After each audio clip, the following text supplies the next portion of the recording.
Well, happy Monday night, everyone. Welcome to the pre-show, the pre-launch. You're out on the pad with me and just getting ready. I am, as you can see, not in my home studio.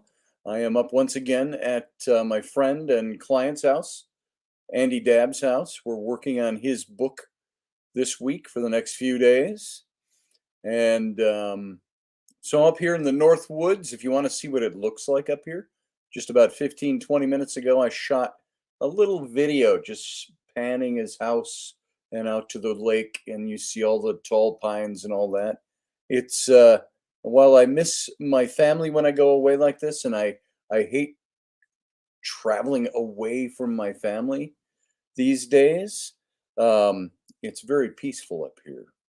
So wish you could see this, wish you could experience. If you go over to my Facebook page, you'll see that little video I just put up. And Field Guy, you should write your autobiography. I just bought a book today. I was at the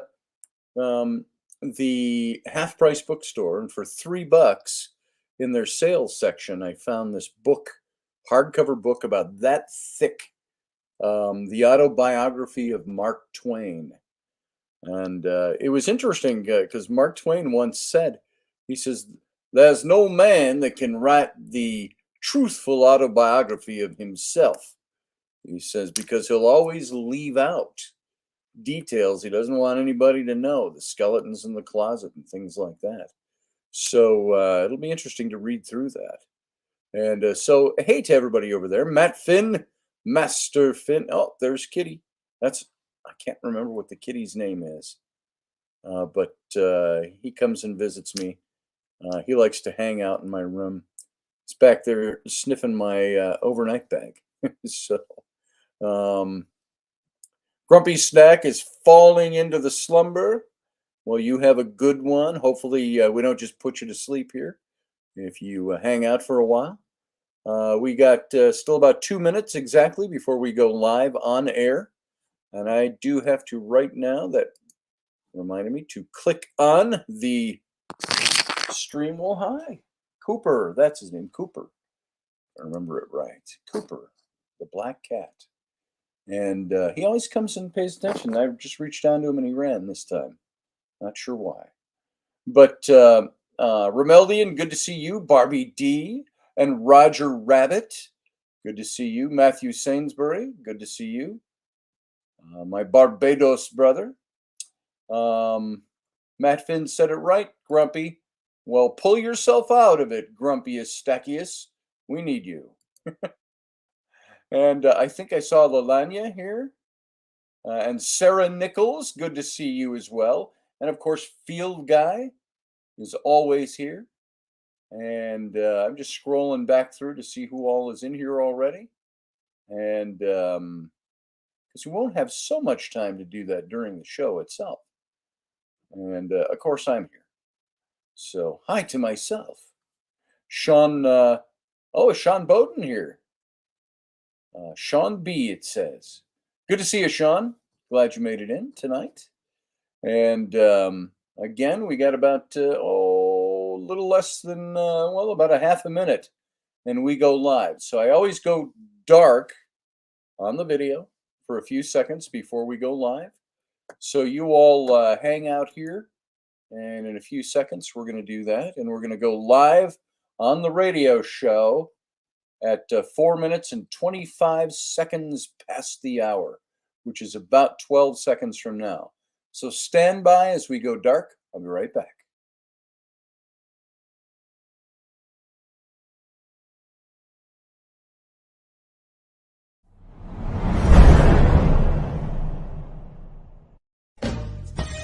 Are you looking for a really awesome and amazing graphic designer? How about an illustrator or a photographer? This is Rainey Roberts, and I wanted to tell you how you can get my designer, illustrator husband, Scotty Roberts, to work for you on your project. Do you have an awesome self-published book but no cover, or even worse, a cover that really sucks? Do you need a kick-ass logo for your company or some f***ing awesome graphic designs for your ads or website? Then get in touch with my husband for the best f***ing awesome kick-ass design and illustration. He knows his stuff and he's been at this for more years than I've been alive. Go to ScottAlanRoberts.com. That's Scott with 2 T's, AlanRoberts.com to take a look at his online portfolio of work, or call 651-468-8115. Now go out and kick some ass with some kick-ass graphic design. Hire my dad, so he can take me to Disneyland.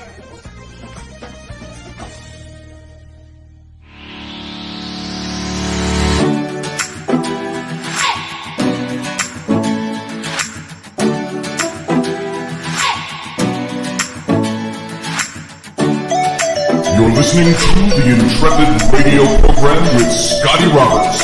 Intelligent Talk.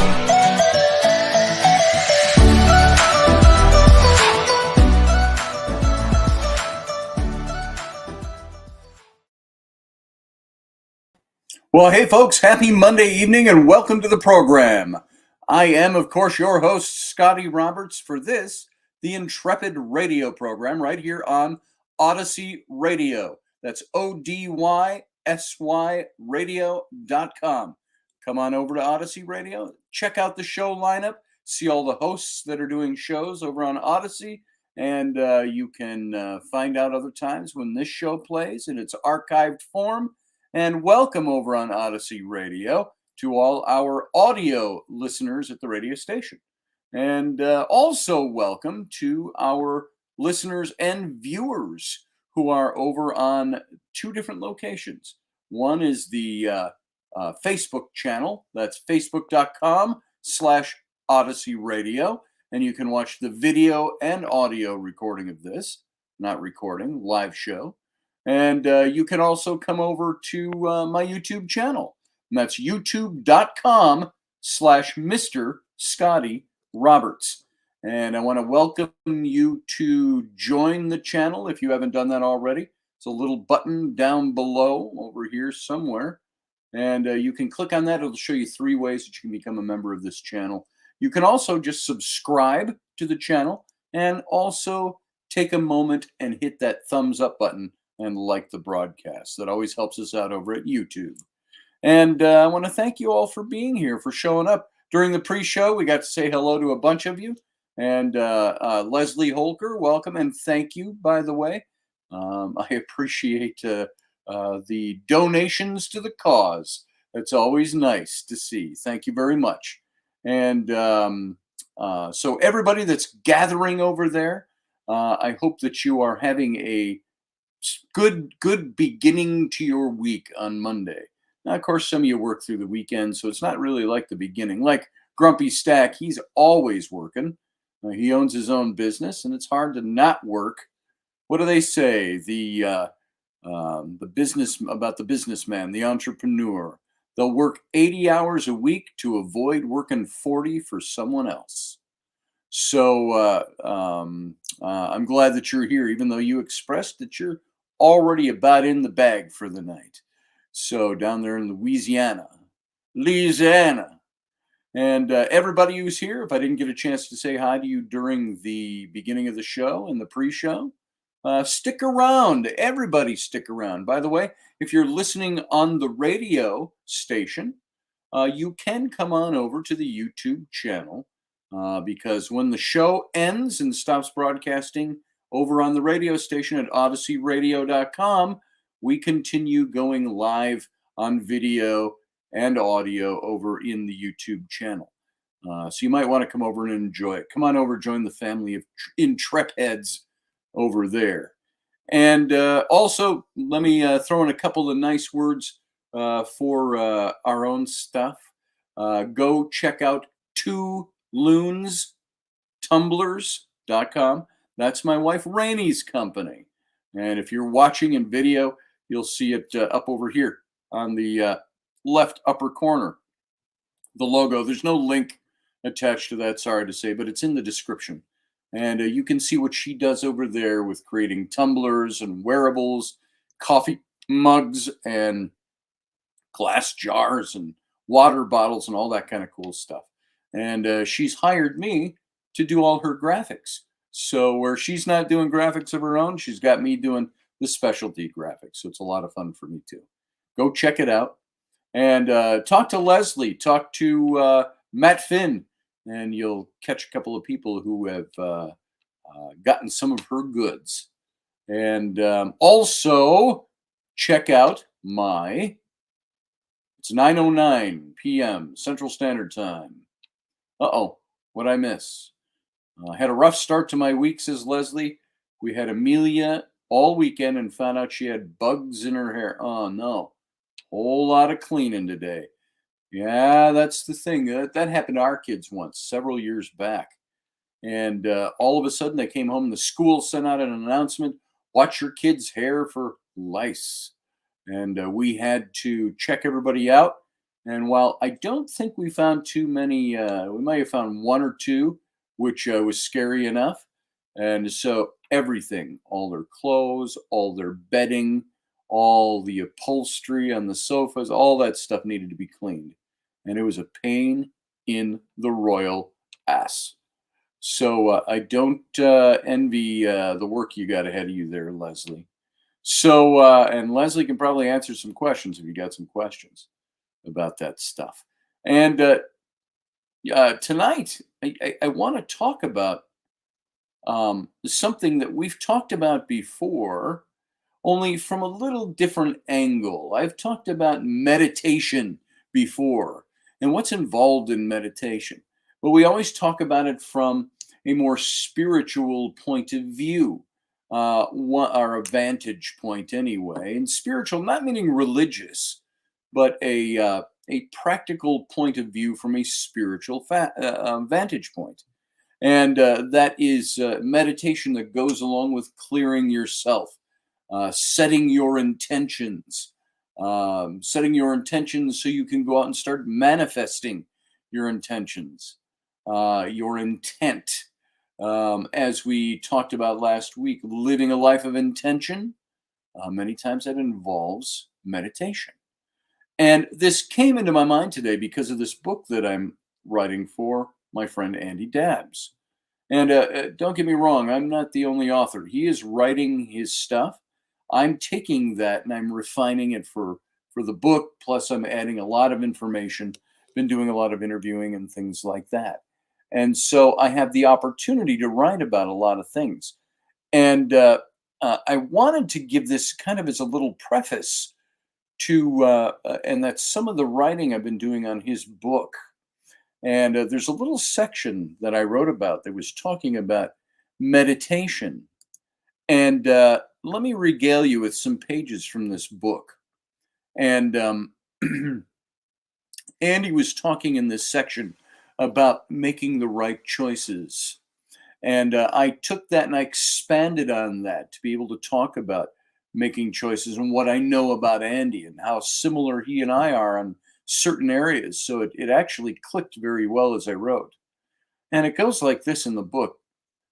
Andy says, as I engaged my choices and right thinking, spurred on by the person who led me to believe that there was more than just me and my love of self, I started to become successful. And he was referring to his wife, Reagan, there, which is earlier in the chapter.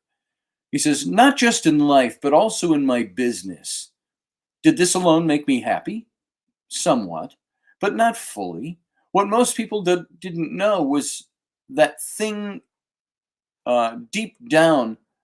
Let's see, how did I write? This is unedited. What most people didn't know was that thing deep down that were underlying causes of why I let my life start out badly were still there. The sources of my anxiety, despite all my fervor to move beyond them, were still boiling just beneath the surface. The anxiety, and I know some of us, by the way, in the chat room tonight and listening, some of you I know personally on this issue have dealt with people with anxiety in your life or have dealt with your own anxiety. I deal with anxieties. Rainey has some anxieties, and we work together on those things. But he goes on to say the sources of my anxiety, despite all my fervor to move beyond them, were still boiling just beneath the surface. The anxiety was always there, like the roiling chimera beneath Yellowstone. And every now and then it showed its ugly face and spewed its metaphoric magma over and through everything I did. I was plagued with intermittent panic attacks, those moments when the anxiety rises to a level and the unknown becomes the real and present danger. There were times I couldn't even leave the house. I would find myself attending social functions with a group of people and frantically searching for any excuse that would give me reason to leave. My social anxiety was like a living, breathing demon that would wrap me in its tendrils and snap me back into the dark. I couldn't lay down to go to bed, but my mind would start racing with the infernal worrying of the things that had not yet even happened, which always tended to be worse in the pre anxiety than the actual outcome. This led to fractured sleep and ceaseless anxieties. I was unable to sleep. The sleep deprivation was the worst part of all, leading to ever increasing anxiety. It got so bad that when evening came, winding down toward the inevitable bedtime, I would start thinking about whether or not I was going to be able to sleep. I was actually increasing my nighttime anxiety by worrying about not sleeping. This only worsened my anxiety to the point that when I got into bed at night, I was already overtaken by a full-blown panic attack, which exponentially served only to prevent me from falling to sleep. It was as if my anxieties became symbiotic with my sleep deprivation, each feeding off the other in orchestra to create an even deeper anxiety. Slowly but surely, day by day. Was there anything, I wondered, that would help me overcome the power of anxiety in my mind that prevented me from sleeping? Was there anything I could do to relieve the anxiety that was birthed by my anxiety of not sleeping? You can tell this is not edited yet. I also learned that one of my anxieties is the taking of medications. Not sure why. Perhaps that came out of my desire to not lose control of my own faculties as I had while drinking too much years earlier. Years ago, I had a physician prescribe me Xanax, the brand name for alprazolam, a sedative used to treat anxiety and panic disorders. The problem with this drug is that it can also cause paranoid or suicidal ideation and impair memory, judgment, and coordination. And if you combine it with other substances, particularly alcohol, it can slow your breathing and possibly even lead to death in your sleep. If you think that didn't trigger my anxiety all on its own, you'd be mistaken. Long periods of time passed in which I wouldn't take it, but then one night I decided I needed to pop that pill. The prescription was years old by now and probably long expired, but it still helped me sleep that night. I was so anxious about the very idea of taking the medication that I wouldn't take it unless I found myself in the throes of a non-sleep panic in the middle of the night, and the anxiety was so bad that I felt I had no other alternative. Top off all of that with the new rising anxiety that came with the realization that taking the Xanax didn't always work. I would end up taking 1 milligram of Xanax and 2 Benadryls, which would actually work getting me to sleep, but only for a few hours. I would wake to my next day so drowsy from taking the medicine that getting through the day became a very difficult anxiety breeding battle. While all this was going on, the business I had started, believe it or not, was actually doing very well and growing. With the growth came more work, more pressure, more stress, and more anxiety. I tried exercising, which kind of helped. Tried medications on my own, which didn't help at all. I started going, and here's what we're getting to for tonight. I started going to the Minnesota Zen Meditation Center on the shores of the inner city Lake Calhoun, now known by its Ojibwa name, Bide Makaska. an urban, non-residential Soto Zen practice community in Minneapolis, led by two co-guiding Dharma teachers who led Zen Buddhist meditation and committed to Zen practice and teachings. After some time, and due to the practices I learned there, the anxieties subsided, and I started sleeping very well. While pharmaceuticals can be effective, I learned that the power of the mind can be the strongest medication of all. Not long after, Reagan and I moved from busy, bustling Minneapolis to tranquil, northwoodsy Pequot Lakes in northern Minnesota. Without the Zen Center as my positive crutch, I began sinking into the anxiety again. I think that perhaps it was simply the act of my going into the Zen Center and connecting with other people in a very relaxed setting was what had been effective for me. Doing the Zen thing all on my own didn't seem to work as well and wasn't doing it for me. My anxiety spiked and I grew quite bad again very quickly. The bottom line is that I've been dealing with this anxiety since I was about 8 or 9 years old. I'm now 51. Recently, it got so terrifyingly bad, I hit bottom like I had never hit bottom before. No sleep for days. Xanax and Benadryl no longer seemed to be working for me, almost as if my body and brain were saying, nope, not going to let that work anymore. Even when it had some semblance of effectiveness, it was never great.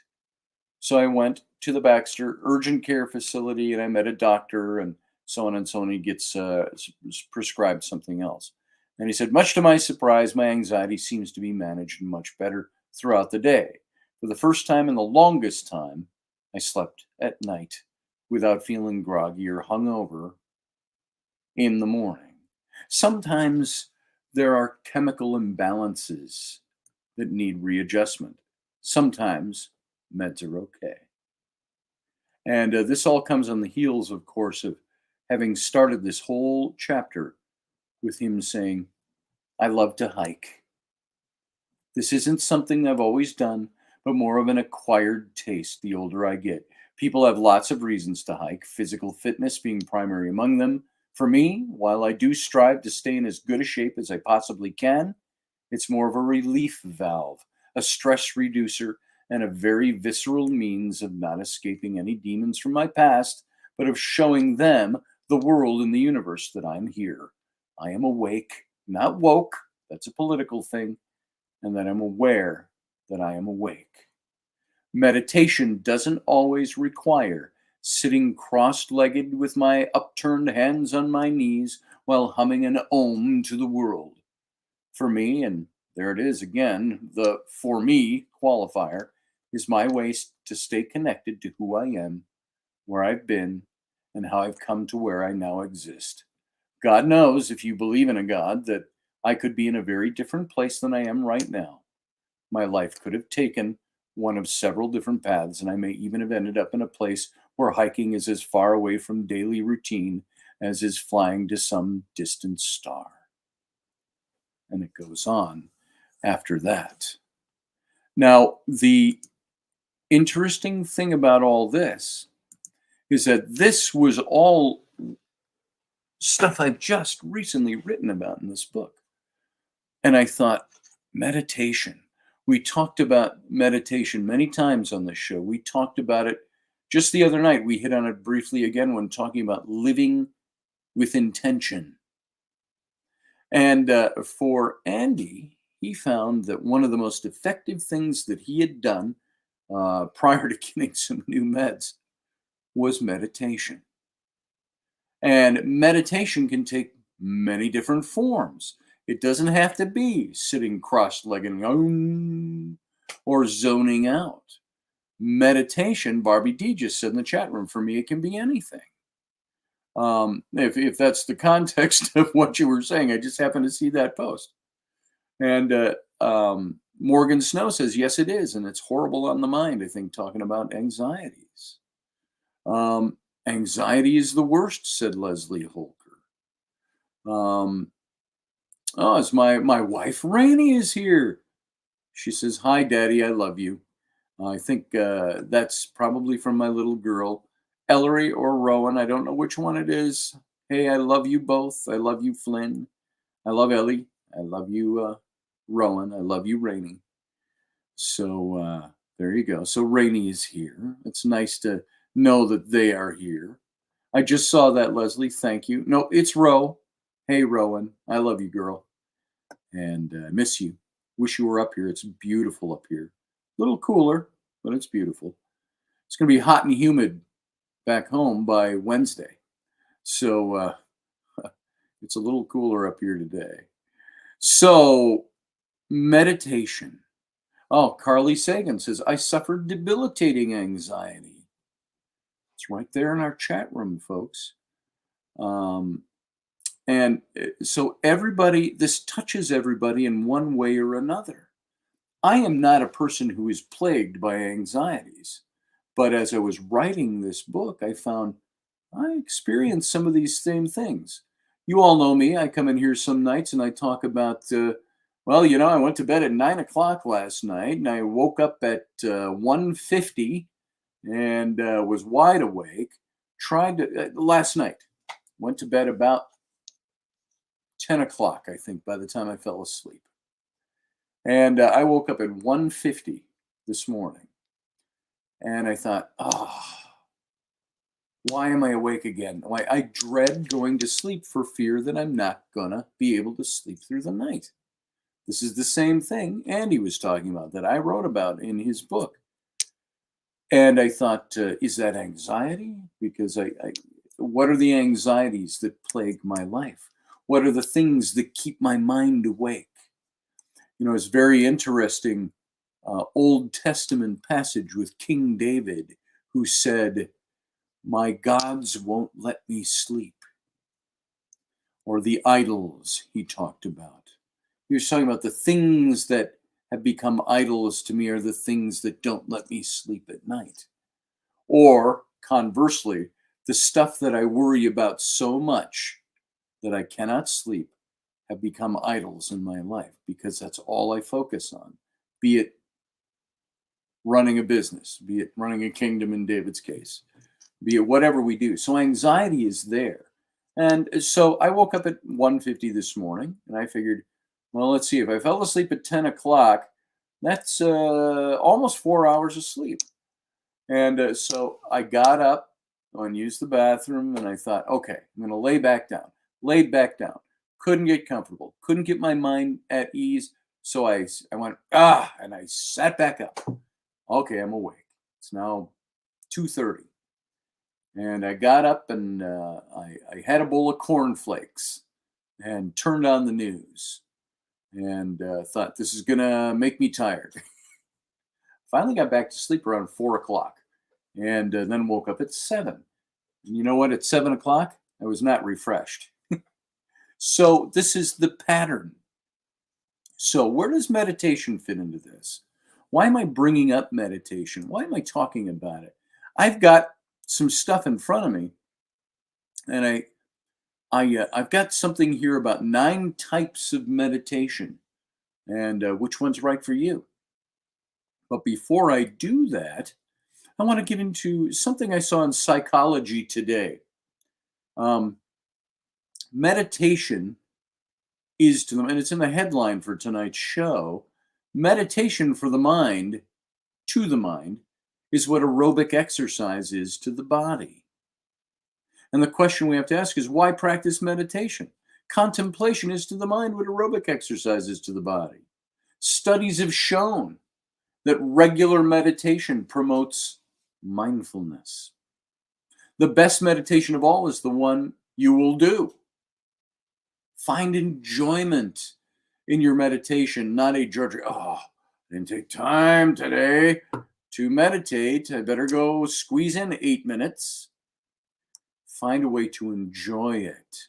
You know, when I was growing up in the church and in Bible college and in seminary, we were taught in our Baptist fundamentalist circles that meditation was a bad thing. When you empty your mind, you allow room for Satan to come in, was what we were told. And I say that in that voice only because I have so become so disenchanted, and it disenfranchised me and drove me away. That was one of the other things in the bag of things that drove me away from the church. And I thought, what is it about meditation that has even certain churches wanting to talk against it, when the Bible itself is rife with scriptures about meditation?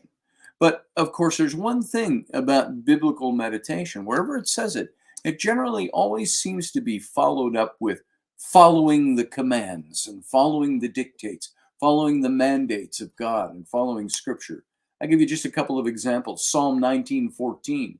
Let the words of my mouth and the meditations of my heart be acceptable in your sight, O Lord, my rock and my redeemer. Joshua 1:8. This book of the law shall not depart from your mouth, but you shall meditate on it day and night, so that you may be careful to do according to all that is written in it. For then you will make your way prosperous, and then you will have good success. I believe that was Moses talking to Joshua before his death, before Moses' death. Psalm 119:15. I will meditate on your precepts and fix my eyes on your ways. Psalm 104:34. May my meditation be pleasing to God, for I rejoice in the Lord. Philippians in the New Testament 4:8, an epistle of Paul. Finally, brothers, whatever is true, whatever is honorable, whatever is just, whatever is pure, whatever is lovely, whatever is commendable, if there is any excellence, if there is anything worthy of praise, meditate on these things. Psalm 119:97. Oh, how I love your law. It is my meditation all the day. Psalm 63:6. I think this is a Psalm of David when he said, when I remember you upon my bed and meditate on you in the watches of the night. And it goes on. There's a semicolon there. Doesn't show the rest of the verse in this list. Psalm 49:3, my mouth shall speak wisdom. The meditation of my heart shall be understanding. Proverbs 4, the Proverbs of Solomon 4:20 through 22 says, my son, be attentive to my words. Incline your ear to my sayings. Let them not escape from your sight. Keep them within your heart, for they are life to those who find them, and healing to all their flesh.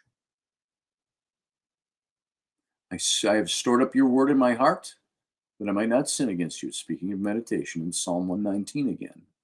And you can go all the way back down to the New Testament. 1 Timothy 4:15, practice these things, immerse yourself in them, so that all may see your progress. He's speaking of meditation. And there's so many other passages like this all throughout the scriptures that talk about meditation. But they're always connected in a scriptural sense, connected to serving God, to honoring God's laws. But what goes beyond that? Where can we take it other than that? What about this practice of meditation that is not related to spirituality? Just meditation. Like I said in Andy's book, I love to hike. I love to hike in the woods because this is where I meditate. Meditation is to the mind. I'll repeat it again. What aerobic exercise is to the body. Studies have shown that regular meditation promotes mindfulness. That's sustained observing awareness, whose benefits include decreased stress-related cortisol, insomnia, symptoms of autoimmune illnesses, premenstrual syndrome, asthma, falling back into depression, general emotional distress, anxiety, and panic, and increased immune system factors. Control of, I'm a diabetic, control of blood sugar in type 2 diabetes, detachment from reactions, self-understanding, and general well-being.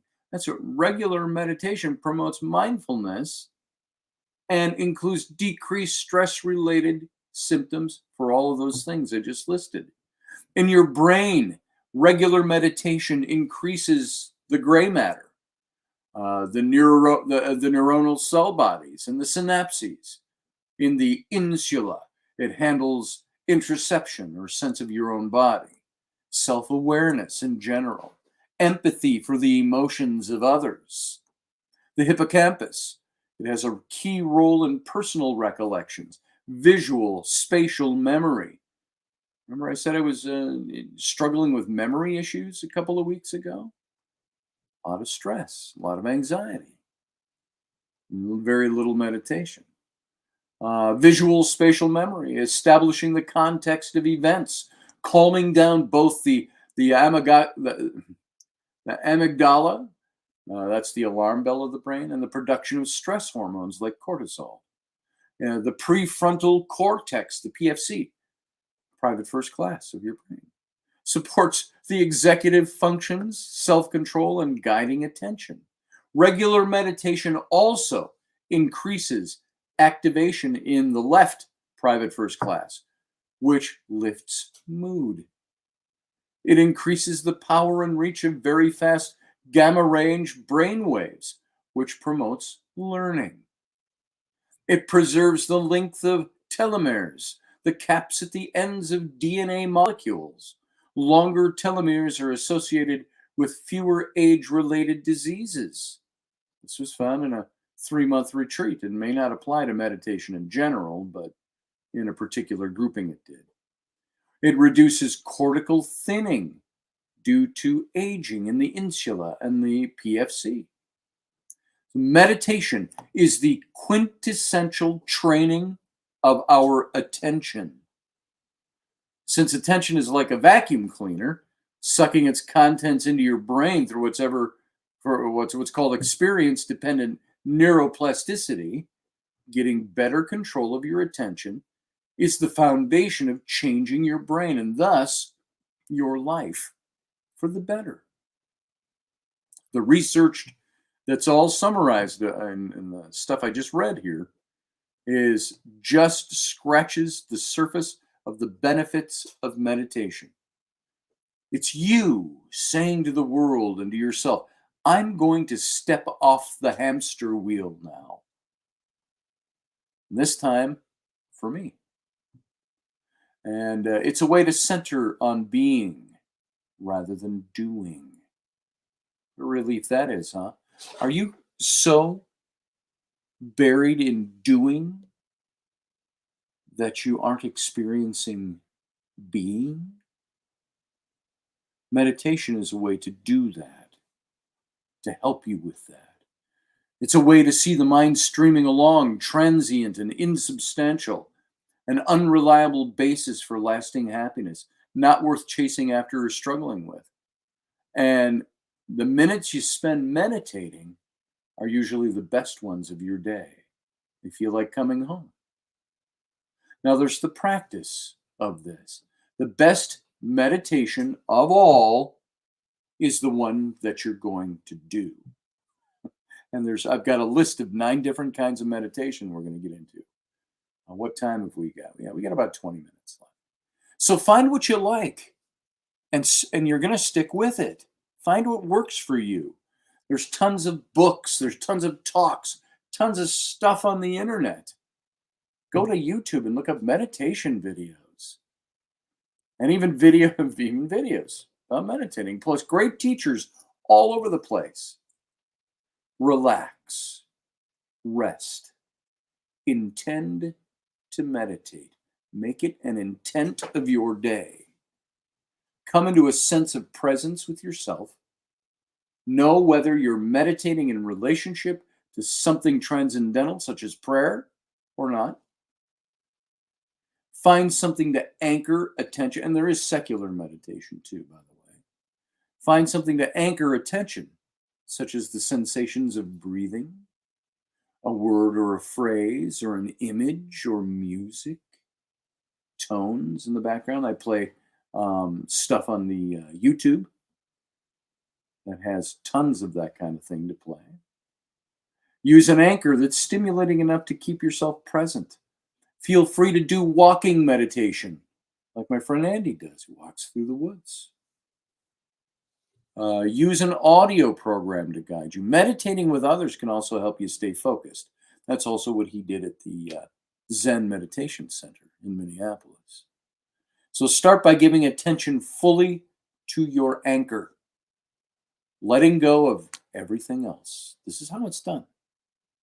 Focus on your anchor, let go of everything else, push it all out. Center in it. Become absorbed in it, even for just a few breaths or a few minutes. Then, with an ongoing awareness of your anchor, let your attention widen to include your body, your thoughts, your feelings, your wants, your overall mental atmosphere. You're not trying to make your mind blank, which goes against what I was taught in the Baptist church as a little kid. You're not trying to make your mind go blank. Let things come and go. Just don't jump on board with them. Without stress or strain, gently open to relaxing and quieting into an increasing stable presence as experiencing being a body breathing in peace. When I had that little hypnosis that I went through with the therapist 30 years ago, where she wagged the pencil in front of my eyes. So just concentrate on this. She said, I want you in your mind to think about sitting on a train and looking out a window, in a private compartment on a train, looking out the window, watching the landscape go by you, and tell me what you see. Don't invite it in. Don't stop there and get off the train. Watch it go by. This is what she told me to use as a focus. So meditate for as long as you like. Even a minute is good. 10, 20, even 45 minutes could be even better. I got to squeeze that in around my 45 minutes of walking or running on the track. So I suggest you join me in being committed to meditating every day for at least a minute. Give it a shot. See if you can make it work for you. Toward the end of your meditation, let it sink in. Let the benefits that you're getting sink into you. And if you tend toward disassociation or getting flooded with painful feelings when you relax into yourself, then you may need to build up more inner resources before meditating. Try not to be self-critical during meditation. This isn't a performance test. Meditation is a skill. Like any other skill that you develop, you're going to get better at it over time. And its benefits are going to grow for you. So I said that there are 9 different types of meditation. And you can ask yourself, out of these 9, what's right for me? Meditation's a technique that's been used for thousands of years to develop awareness of the present moment. Iowa X in the chat room says, riding the bullet train at hundreds of miles per hour, sipping on a cold beer is very zen. Probably more zen than we all know, Iowa. Matthew Sainsbury, you're right. It takes time to practice. You got to find time and make time for this. Now, I'm not, I fall asleep when I try to meditate, says Lalanya in the chat room. I've done that too. I've fallen asleep. So let's go through a few of these. Let's see if we can get through these. Meditation can involve practice to sharpen focus and your attention, to connect to the body and your breath, develop an acceptance of difficult emotions, and even alter consciousness. It's been shown to offer a number of physical and psychological benefits, like stress reduction, improved immunity. Don't we all need that? How would you feel if 10 years down the road you said, I've been meditating now for 10 years and my immunity's up, my stress is down, even a year from now? So while many spiritual traditions include meditation as part of their teachings and their practices, the technique itself doesn't belong to any particular religion or faith. It doesn't have to be a spiritual thing unless you want it to be. It can be a secular thing. Though ancient in origin, it's still practiced in cultures all around the world today. Now, there's 9 particular types of meditation practice. Here they are. I'm going to list these for you, just by name to start with. Mindfulness meditation, spiritual meditation, focused meditation, movement meditation, mantra meditation, transcendental meditation, progressive relaxation meditation, loving kindness meditation, visualization meditation. Now, not all meditation styles are right for everybody. These practices require different skills and different mindsets. So how do you know which practice is going to be right for you? It's what feels comfortable and what you feel encouraged to practice. This is what Mira Desi, meditation author and holistic nutritionist, had to say. And now here you go. Let's go through these one by one. Number 1, mindfulness meditation. And we'll see, we got about 10 minutes left. Let's see if we can get through some of these. Mindfulness meditation.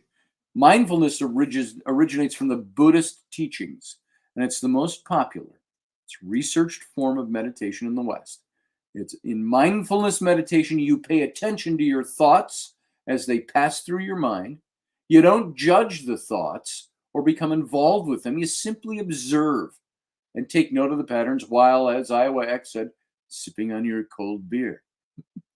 Now, I think meditation is probably best done without beer, but you could probably work it in if you needed to. And this practice combines concentration with awareness. You might find it helpful to focus on an object or your breathing, as we said, while you observe any bodily sensations, thoughts, or feelings. And this is good for people, this type, who don't have a teacher to guide them, as it can be really easily practiced all by yourself. That's mindfulness meditation. The second one is spiritual meditation. Now, this is used in nearly all religions and spiritual traditions. It can involve prayer. The types of spiritual meditation are as diverse as the world's spiritual traditions. Many of the meditation techniques could be considered spiritual meditation, most of these. Anyway, so according to a study in 2017, and this is a spiritual, my screen is flashing at me, BMC Biomed Central, that's what that was. Spiritual meditation focuses on developing a deeper understanding of spiritual, religious meaning and connection with a higher power. Examples include Christian, contemplative prayer, Sufi dhikr, remembrance of God, Jewish, the Kabbalistic practices. So spiritual meditation can be practiced at home or in worship. And the practice is beneficial for those who seek spiritual growth and a deeper connection to a higher power or a spiritual force. So you focus on the object of your spirituality or your religion. Hey, Delaney. She must have been into the chat room and out. I saw Matthew saying good night, Delaney. That's his way of saying hello. So, hey, Delaney, welcome to the program over there in the chat room. So the third kind is focused meditation. Now, focused meditation involves concentration using any of the 5 senses. For example, you can focus on something internal, like your breath, or you can bring in external influences to help focus your attention. And some examples of this are like counting, mala beads, maybe even rosary beads. Listening to a gong. That would drive me nuts, but there's some it works for. Staring at a candle flame. Counting your breaths. Moon gazing. I could maybe do that one. But focused meditation. This practice might be simple in theory, but it can be difficult for beginners to hold their focus for longer than a few minutes at first. And so if your mind wants to wander, simply come back to the practice and refocus. And as the name suggests, the practice is ideal for anyone who wants to sharpen their focus and their attention. That's what that one's for. Now, the fourth one is movement meditation. Now, although most people think of yoga when they hear the movement meditation, the sitting cross-legged and oming, the practice includes walking, gardening. Do you know how much meditation I get in when I garden? I'm not a gardener by regular practice, but Rainey and I have had many gardens over the years. And when you get out there and you put your hands in the soil and you start digging and planting and doing the things necessary, you stop focusing on the work and start focusing on the garden itself. It's very movement oriented. And you get into a meditation state. The Qigong, which I don't know anything out about. Tai Chi, we know a bit about. Other gentle forms of movement. These are things, movement meditation. And you see things in the morning where they do the Tai Chi and things like that. So this is an active form of meditation where the movement guides you into a deeper connection with your body and the present moment. Movement meditation is good for people who find peace in action and want to develop body awareness. I think my movement meditation for me is really something that would work more for me than some of these others. Number 5 is mantra meditation. It's prominent in many teachings, including Hindu and Buddhist traditions. And this type of meditation uses a repetitive sound to clear the mind. It can be a word, a phrase, or a sound. One of the most common being Om, or I am in the Force and the Force is in me. Something like that. And your mantra can be spoken loudly or quietly. And after chanting the mantra for some time, you'll be more alert and in tune with your environment. And it allows you to experience deeper levels of awareness. And some people enjoy mantra meditation because they find it easier to focus on a word than on their breath. Others enjoy feeling the vibration of the sound of their body. And this is good practice for people who don't like silence and enjoy repetition. Silence can drive me batty sometimes if it's too quiet. Lightsabers, said Matthew Sainsbury. There it is. Transcendental meditation is number 6. And transcendental, or TM, is a type of meditation that's been the subject of numerous studies in the scientific community. It was founded by Maharishi Mahesh Yogi, and Yogi, Mr. Ranger Sir. It refers to a specific practice that's designed to quiet the mind and induce a state of calm and peace, like picnic baskets. It involves the use of mantra, and it's best taught by a certified TM practitioner. And the practice is for those who want an accessible approach to the depth that meditation can offer. So look it up. If you're interested in finding what that's all about, you can look that one up. Number 7 of the 9 is progressive relaxation, also known as body scan meditation. Progressive relaxation is a practice aimed at reducing tension in the body, promoting relaxation. Oftentimes, it involves slowly tightening and relaxing one muscle group at a time throughout the body. This also gives you maybe a little isometric exercise at the same time. It can also encourage you to imagine a gentle wave flowing through your body to help release any tension that you might have. It's used to relieve stress and unwind before bedtime. I will sometimes do just minor forms of that. I have to, my shoulders get so tense and I roll them back and I stretch them out before bed. Something like that, kind of. And do the pulling against the tension and so on, things like that. Number 8 is loving kindness meditation. It's used to strengthen the feelings of compassion, kindness, acceptance toward oneself and to others. And it typically involves opening the mind to receive love from others and then sending well wishes to loved ones and friends and acquaintances all through your meditation. Because this type of meditation is intended to promote compassion and kindness, may be ideal for those holding feelings of anger or resentment. Anybody pissing you off lately?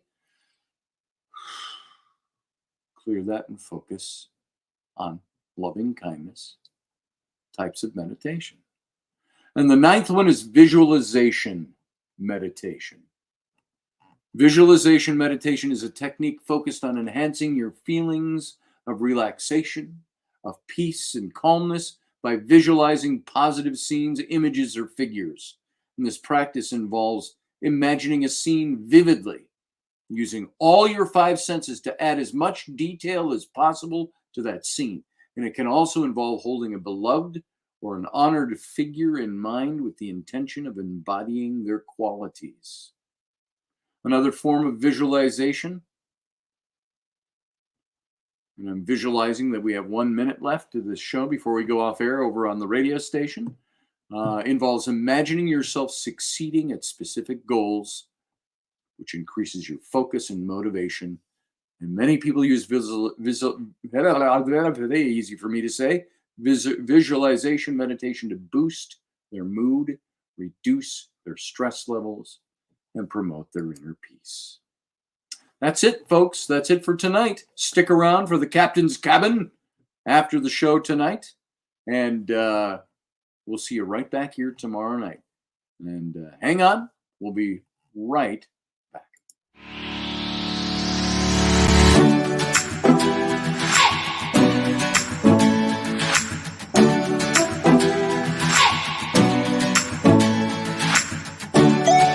You're listening to the Intrepid radio program with Scotty Roberts. Intelligent Talk.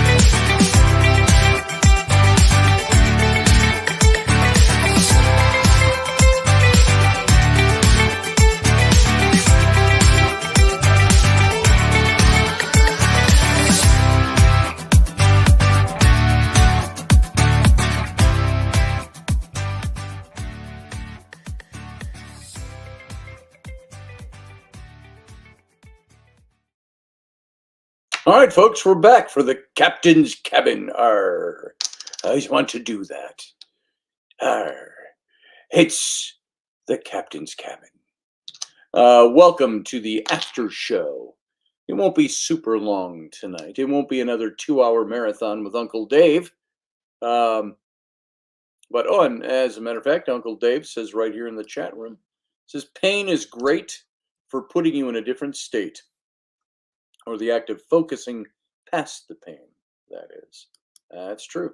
Hey, mechanics. Good night, everyone, he says. Welcome and good night. Sorry I was talking so much that I didn't have a chance to say welcome to everybody who's here. The Shinrin Yoku, Japanese forest bathing for meditative purposes. Man, I'd do that. It'd be nice to take is it a hot bath? Soak in a hot bath in the forest. That sounds now interesting. Or is it using bathing Michelle Canham-Free as a metaphor? Bathing yourself in the forest. Or is it literally bathing yourself in the forest? Arr! Arr, Uncle Dave! Arr! Shiver me timbers. Am I in my bunker? No, this is the, I'm up, you may have missed it at the beginning of the show. I'm up at my friend Andy Dabbs. I'm writing his book, and I came up here for a few days. And I got to tell you, I miss my family. I miss my wife and kids, but it's so peaceful up here. Go over to my Facebook page and look at the last post I put up about an hour and a half ago of the North Woods. His cottage here. It's his house, but this is his house. This is the downstairs, and so I got a picture of his house, and I'm doing the 180 sweep around to the lake and the tall pines, and you hear the wind and the birds, and just as the sun was going down. Nice and meditative, nice and quiet, no distractions while writing. So, why, thank you, Matthew Sainsbury. This is my Coke Zero. I don't always drink Coke Zero, but when I do, it has nothing in it. Mm. I almost swallowed that sideways. I'm in the bomb shelter when the nukes come. Meditate on that for a while, field guy. Dave's in a fairy forest painting. Go check out his posts on that, on both his Instagram and on his Facebook. What a cool thing Dave is doing for a client of his, a friend of his, doing a closet, a big walk-in closet for a young girl that's, I don't know the relation. I got the sense that it wasn't flesh and blood daughter, but I don't know. Might be coming back home to live. 8-year-old, I think. And Dave is painted, been working on and off on it for over a month, of this deep forest scene. And built into it a dollhouse built into the trunk of the tree. And the trunk of the tree has also done some theatrical foam carving to create the tree. And Michelle, go check out Dave's Facebook page. If you're not a friend of Dave, go to Dave Potter. You'll see him. He's wearing his white chef hat. I don't think it's Dave W. Potter. I think it's just Dave Potter over on Facebook if you're not a friend already. And take a look at his artwork over there. It's very nice. Dave and I paint murals together. Now, we haven't done a mural together. Dave, was the last mural we did together, was that Francisco's Cantina, a little Mexican place in Madison, Wisconsin, which is now gone after all the work we put into that. Was that actually the last mural you and I worked on together? No, we worked on fireworks, Renaissance fireworks, and the soda and Blue Sun soda. Was that after or before we did the Cantina? I can't remember. So Dave and I have done a lot of work together in mural painting. And we got to line up some more of those, Dave. What an enjoyable thing to do. Do you know when I can meditate? Oh, not your Chef Dave page? Why don't you tell people where they can find your page, Dave? Uncle Dave, so they can take a look at your work, or your Instagram page even. So, you know, when I paint on a mural, especially when I think of it, and sometimes when I illustrate, I can get into an almost Zen meditative state with that because I close off everything else in my mind while I'm painting, other than focusing on, I guess that would be focus meditation. And I focus on what I'm working on. And same when I'm painting murals. Doug, yeah, Grumpy Stack needs a mural painted on his shop. So now, just so you know, the kind of monies that we can earn, it's right there on my website. I think we charge $38 a square foot.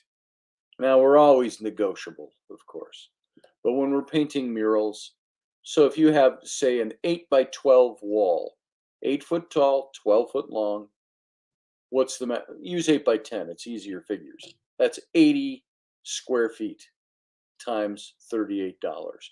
Gives you an idea of the costs involved in putting up a mural.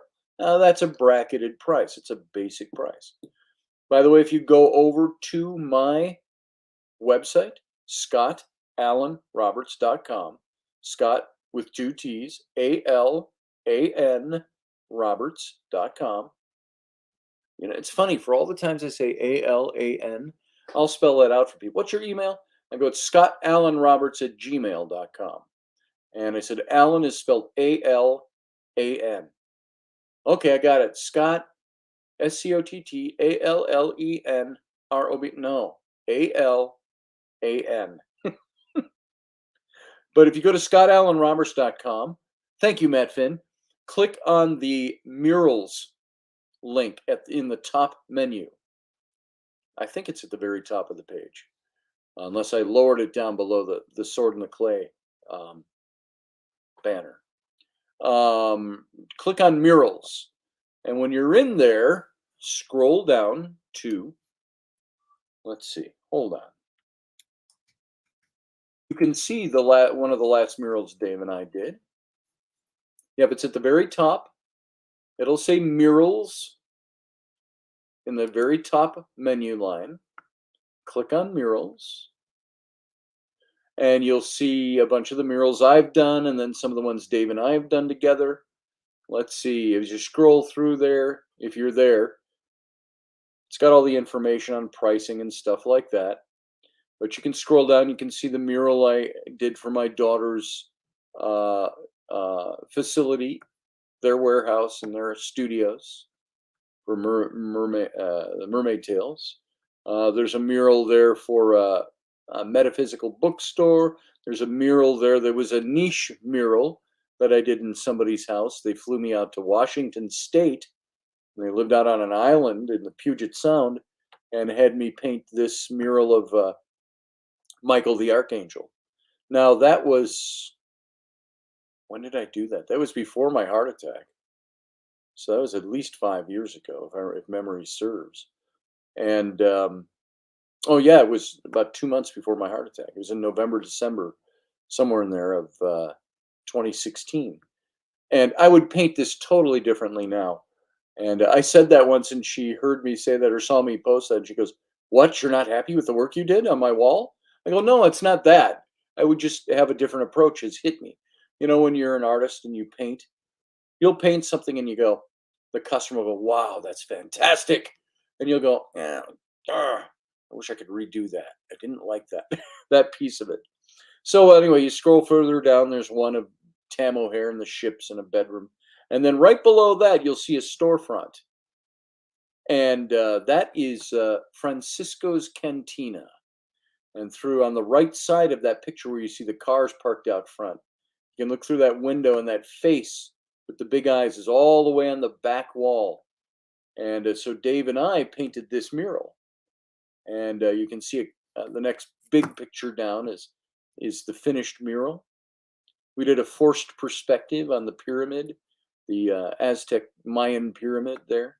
You can click on all those little images, and you can see larger versions of those small thumbnails there to give you an idea of what we painted. So a lot of fun. Anyway, then down below, the very last one is the one we did, almost the last one, is the fiery thing we did outside the fireworks shop and all that.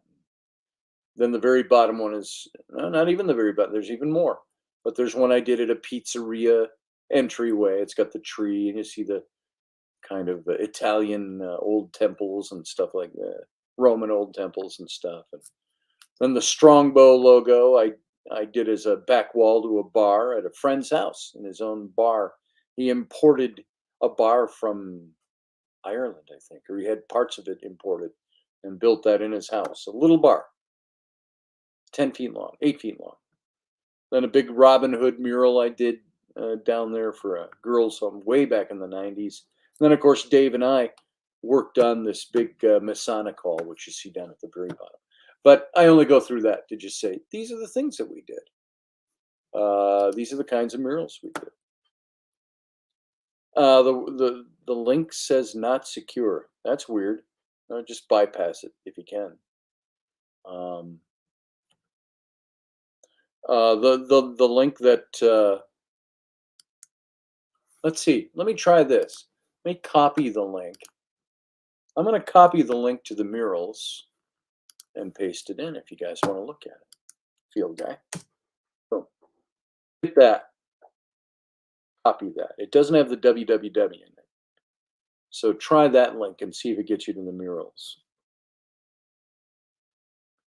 Sean Bowden says, I live on Whidbey Island in the Puget Sound. Oh, Sean, I cannot remember what island she lived on. But she flew me out. I can't remember, probably Seattle airport or port. I don't even know what airport we flew into. And now I can't remember where she lives.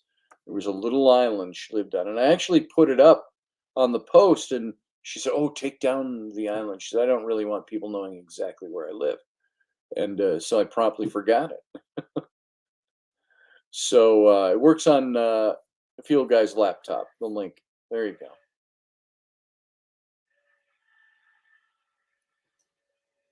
What am I hearing? Oh, that might be. It sounded like a buzzing, like somebody was running a power drill or something. Everybody here's asleep upstairs in the other part of the house. So it must have been water heater or something working. So there you go. That was all for not so much advertising, but if you want a mural done, you can fly us to your location and pay for our lodging and our food, and we'll negotiate a good price based on $38 a square foot. There you go. I would love to have somebody, like fly me to England to paint a mural on their wall, or Scotland, or something like. Wouldn't that be fun? I'd love to do that. I'd love to paint an Egyptian mural, something I've never done. Make a wall look like a wall of hieroglyphics, and you can see out through the doorway of the tomb, and you see, I don't know, a pyramid out there, the sands, or whatever. A mural of the grotto at the Playboy Mansion on my ceiling for visual. You know, you can buy the wallpaper for that. The wallpaper mural would probably work best for that. $38 a square foot is great, says Grumpy Stack. And it's a pretty good price. So let's say you're doing, somebody do the math quick for me. Here, I can do it right here with Siri. Here you go. What if we took that 8 by 10 wall, which is 80 square feet? Hey Siri, what is 80 times $38? Here's some information. $3,040 is what that would cost as the plain bracketed price that's on the website. So about $3,000 to do an 8 by 10 mural, and which is a pretty good price. But we've negotiated. I've done murals for a lot less. When we did Francisco's Cantina, he didn't have a lot of money to work with. I think he paid me $1,000 for that whole job. Dave, I can't remember, but it was a contact of mine, so I dealt with that, and I can't remember what he paid me. But yeah, that's fun. So that's what Dave's doing right now. If I could have my druthers, I wouldn't do anything else for work other than painting pictures for a living. I would paint murals and I would do illustration work, and that's it. Yeah, he fed us too, Matt Finn. Tacos, deal. And man, Dave, did they or did they not have exquisite food there? It was amazing food. It was a little tiny place. You can see it. There's even a video. I don't know if the video's hooked up on my website. Excuse me. You'll pay me 3,000 pesos. That's a lot of money, Grumpy. That's a lot of numbers. So, yeah, 3,000 pesos. I don't think that would even get us down there. So, thank you, Michelle Canham Free. I can just say Michelle now. We're on a first name basis, Michelle Canham Free and I. And thank you, Michelle. And that was a fun mural to do. It's woefully unfinished. I was there for 3 weeks, and that was the mural. I would like to fill that wall with fish and mermaids and undersea stuff. So, yeah, they had great food. Dave Potter says, I'm not sure my link is working. You can try and load it or bring it up on your double screen. Which link, Dave? Oh, I'm not sure which one you're talking about. I missed something. So, Grumpy Stack, $147.23. That's 3,000 pesos. Boy, that would probably, well, not with the rise in gas prices. I don't think that'd even get us down there. 147 bucks. Oh, Dave says they're installing the tree right now. Charge them double, Scotty. I'll draw George Washington on paper in green 3,000 times. You get started on that, field guy. I'll use a copier for that. I think that'd be fun. You know, the first mural I ever did was, well, I did a mural in the 9th grade, but it was on a piece of 4x8 styrofoam, inch thick or 2-inch thick styrofoam, that a friend of mine and I did from the art. We were both in the art class, and I told you a story about this. We used to get into the school early with passes and late. We almost had run of the place because we were working on the English department's mural with all kinds of characters out of literature. And that was fun to do. Painting on styrofoam, intricate detail, it's smooth enough, but still. Oh, Dave's Facebook page, yeah. Just go look him up, guys. David Potter. You'll find him. Or Dave Potter. Or David W. Potter. Something like that. Let me see. You know what? Screw that. I'll just go look it up. How about that? Let's see where he's got his stuff showcased. And Phantom Hennen, and Blacker Phantom, and Red Hoy, and I don't even see him in my list. So I got to go look him up. Dave Potter. Dave Potter. Yeah, his stuff isn't in there. So it's going to be in probably his David W. Potter. David W. Potter. Aha! There it is. It's in his David W. Potter Facebook. Here it is. Let me copy it, and I'll paste it in here. And if you guys, if you're a friend of his, go take a look. If you're not a friend of his, go friend him. If you're on Facebook, and take a peek at his stuff. It's very cool stuff that he's doing right now. Not even able to see it to approve it. There, I just posted a link. Hopefully that showed up. I'm into my Navy captain's coat on that. Yes, I saw that. He's wearing his Navy captain's coat, historical captain's coat. And the first picture I see on there, Dave, set of pictures, is the Fairy Forest update. And you go down a couple of, scroll down, you see the forest in there, and cutting of the tree, and stuff like that. So there you go. Rainey commented on my post. Maybe I should get some hang with the guys time. I think he should. Get Brandon here. So I think Sarah is still, because, you know, Sarah Soderlin, as I've mentioned before, was right up here, right down the same dirt road on the lake. And so I think she's still out of town, though.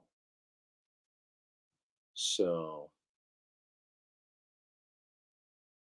your kids are being absolutely crazy at home. Ask Ellie about the evil nuns. Somebody said on my post about being up north. Colleen, she says, Rainey says Rowan is stuck on the evil nun thing, or Ellie is. Oh my, that's what happens when I leave home.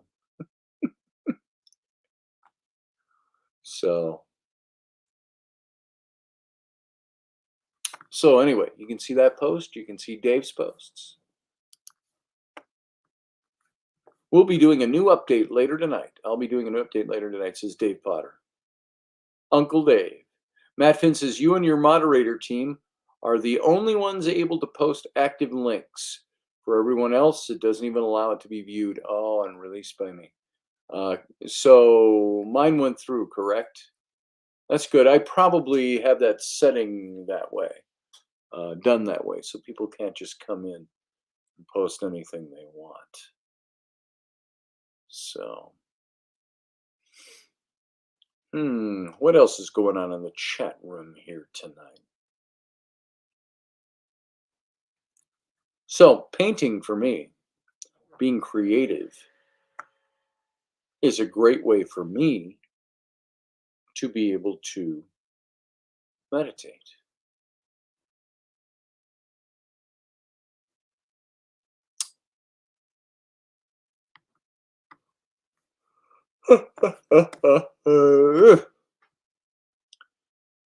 So,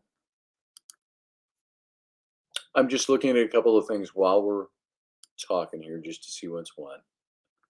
So, yeah, I've got a video too of my daughter's mural. Michelle can't, I'm afraid, but it's not posted on here. I should upload that and do a link for it because there's no videos in here. I also have a video walkthrough of Francisco's Cantina. And that was a wonderful mural to paint. I really enjoyed that. There were parts, you get so tired because we'd work through the night. We didn't want to spend more than 3 days there. If you click on the picture on my page, you can, where it shows the picture of the back wall, you can see that we just painted right over the door, painted right into the pyramid. And we did the pyramid at such an angle on the two walls that you stood out when you were there. It looked three-dimensional because it was where the two walls came together, and we painted in a straight line. So we painted the lines to match each other. So when you stood back, the perspective was forced. That was a lot of fun. Dave did that big golden statue on the right. That's somewhere in Mexico City. I can't even remember who she is. Toward the end, we were getting really tired. The stuff up over above, if you're looking at it, way on the top, across the top where it's got the relief work of the Mayan stuff, the Mayan carved relief looking like it's on a cracked wall. I was so tired and I wanted to get those done. I just freehanded those. I looked at a picture in my hand and just did just black on the background color and went from black and blended in a couple of colors and whites and darks and I cracked those babies out. So, and there could have been a lot more we could have done with this, but it was fine. This is what he wanted. And it was the back wall of his cantina, which is very sad to say within a year and a half was closed down. And with it went the mural. Matt Finn says, my meditation is more of a state of contemplation. It seems to work for me as long as I don't stop and analyze a subject deeper than its surface. Yeah, there's that. I think that was one of the, excuse me, that was one of the forms of meditation, was to, I got to sneeze now, hold on. Where you contemplate. Don't analyze it too deeply, just let it go by. Good stuff.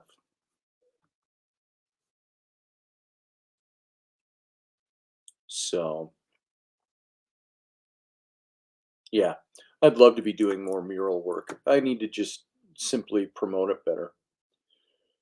I don't think anybody knows I even do mural work, other than on this show. So, yeah, I got to figure something out. It would be fun to do. Exterior murals are a whole nother thing when you're painting outdoors.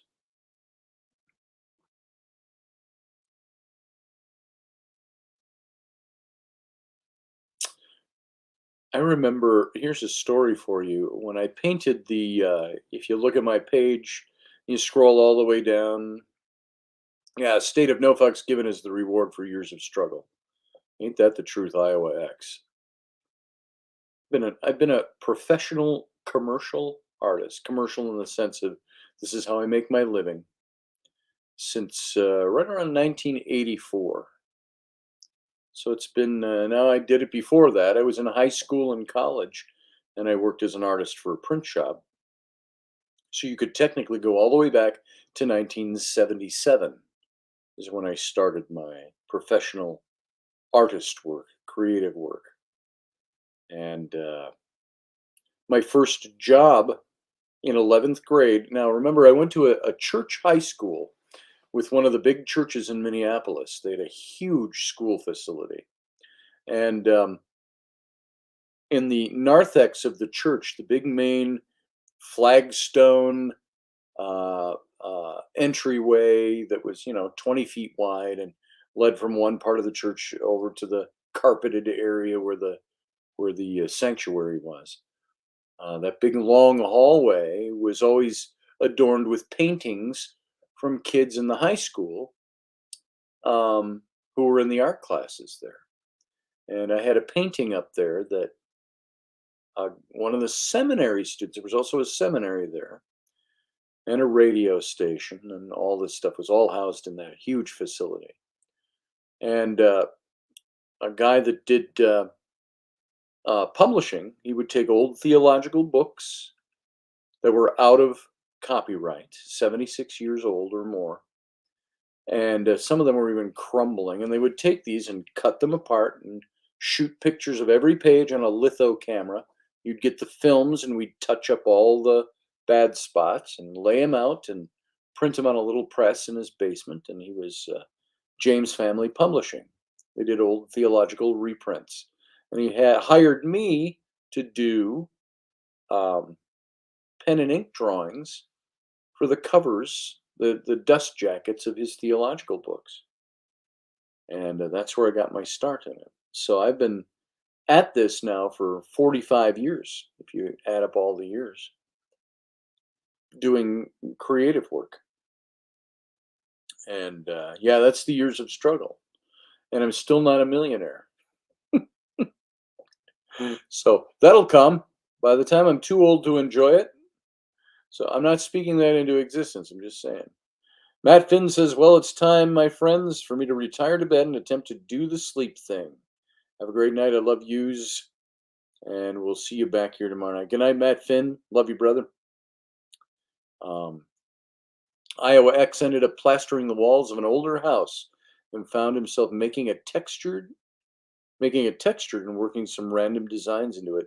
And you had people coming and see it for a few weeks. That's pretty cool. You got pictures of it? I'd love to see that.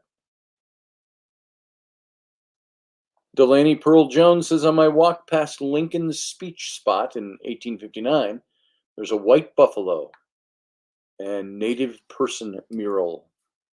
Oh, cool. I'll have to look that up. Where are you, Delaney? I thought you were in Chicago for some reason. Dave Potter says, yep, I did sets for you by the time I graduated college. I had worked on over 400 shows and then went on to do film and television in Hollywood and worked on the sets for In Living Color. I remember that show. That was a lot of fun. I did stage sets. Nothing for TV. Why, thank you, Barbie D. Bless you, too. Thank you. And, yeah, I stage backdrops and building of sets. It was a lot of fun. You're welcome, Master Finn. No one at Dry Dock. If you can handle the sound, because I'm not using my studio mic, I'm just using the internal mic on the computer. Hopefully it sounded fine tonight. So it's 10:30 in about another 40 seconds. And I'm just a little tired. So we're going to call it quits for tonight. And I appreciate everybody coming by, sticking around for the captain's cabin. And we'll be back tomorrow night. I have no idea yet what we're talking about. We'll find out by tomorrow night. So maybe it'll be an expansion on meditation to something else that's good for us, or something spooky. We'll get into the paranormal a bit. Something will come up. So I will talk to you all later. And thank you for being here. And live long and prosper. I waited too long to be ready for that. Let me try that again. Live long and prosper.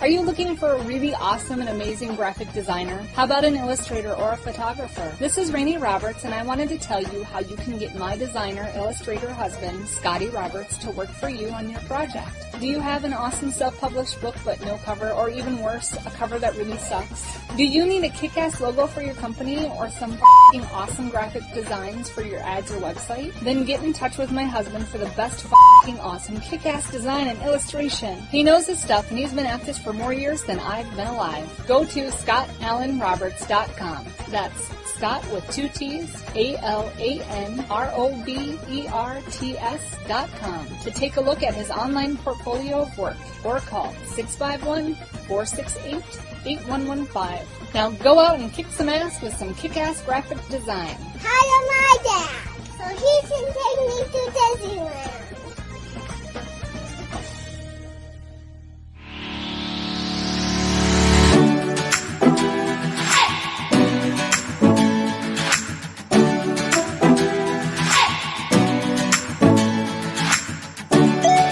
You're listening to the Intrepid radio program with Scotty Roberts.